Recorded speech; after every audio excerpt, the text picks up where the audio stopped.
I want to be very, very quick with this because I know you don't have a lot of time. But I have written you, I have written your son, Mustafa, I have written Ishmael. I've met Ishmael before. And I've been trying to get a meeting with him in regards to this information that I have from Noble Drew Ali. Noble Drew Ali mentions Master Farad Muhammad twice in his literature. He mentions a man named Ford. And in my temple, we teach that Master Farad Muhammad was, in fact, Noble Drew Ali's teacher. And I want to personally ask you, sir, what would you like me to do with this information? I've been wanting to get it over to you. I have the writings. I can read you what Noble Drew Ali said about Master Farad Muhammad.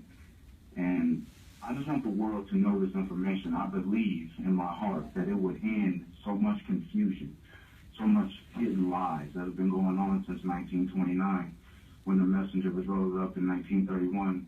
As you know, it's been a lot of conflict between the Moorish Americans and the FOI, and it should not be because they are both shot from the same bow. And I'm convicted because I have these writings in front of me. I have this information. This is not something that... What is your name again? What is your name, brother? Ahmadi Muhammad. Ahmadi, my dear brother, I wish you would come and we'll sit and talk and hear what it is you have to say.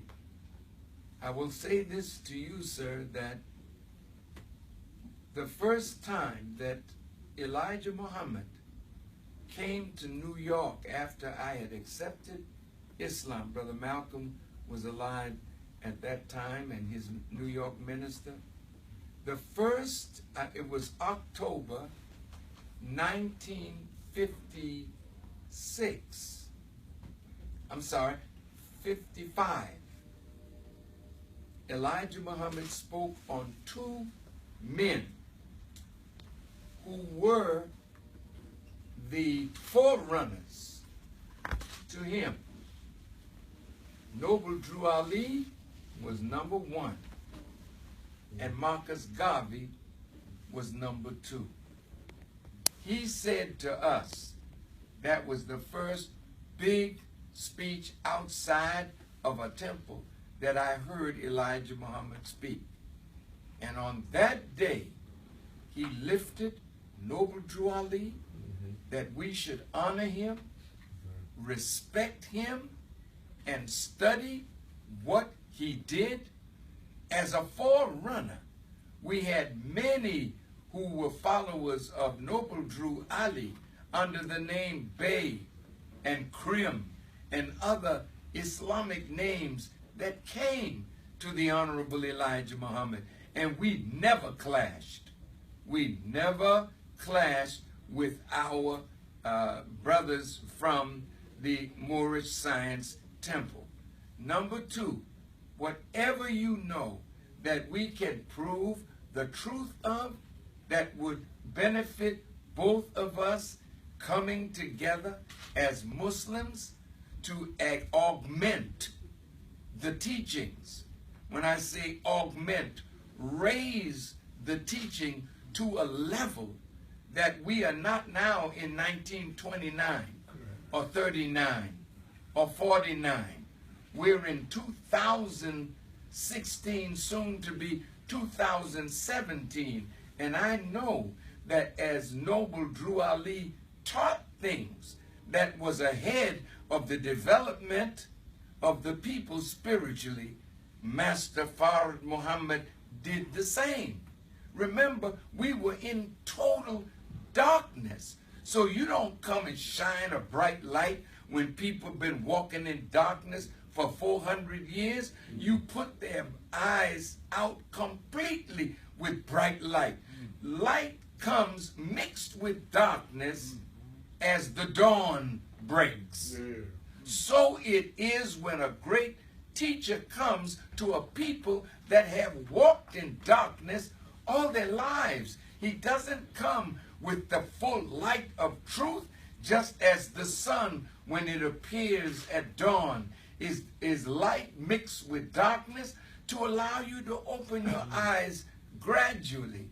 And as the darkness vanishes and the light manifests, you come fully into consciousness. So Elijah Muhammad told me as his representative, he said, I don't want you teaching the teachings as I taught it 40 years ago, the histories he was talking about. I want you to teach the meaning of those things. So yes, brother, come on, let's pool this knowledge, get to the root of the meaning of the words that were spoken by wise masters, and let's go to work. You know, I gotta say this. You know, I marvel at what you said from the beginning. You were reminiscent, and it's been 62 years of this labor of love.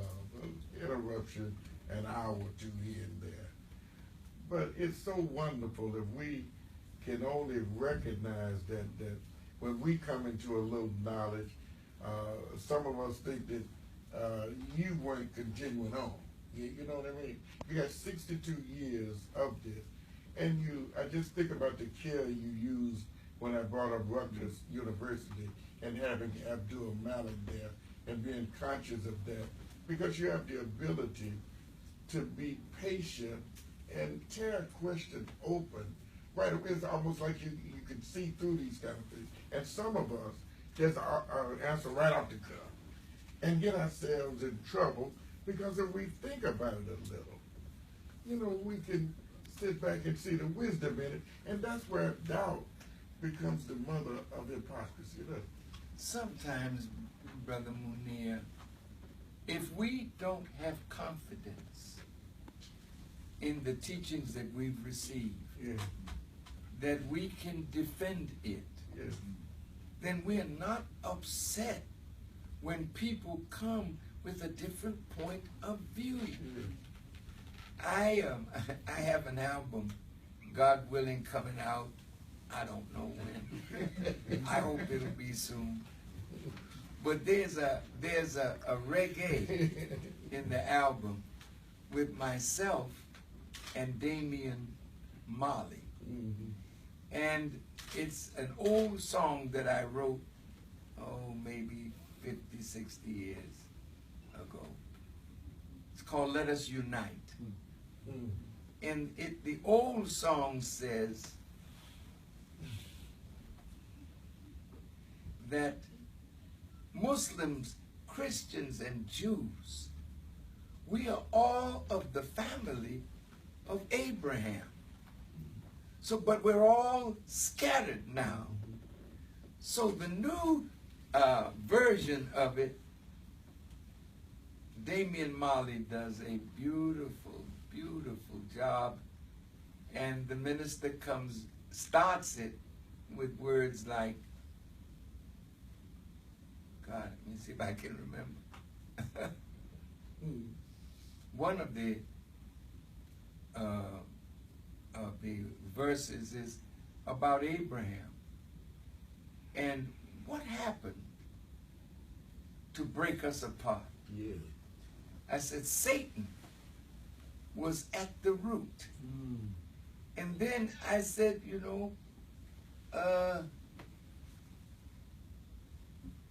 4 and 3 makes 7.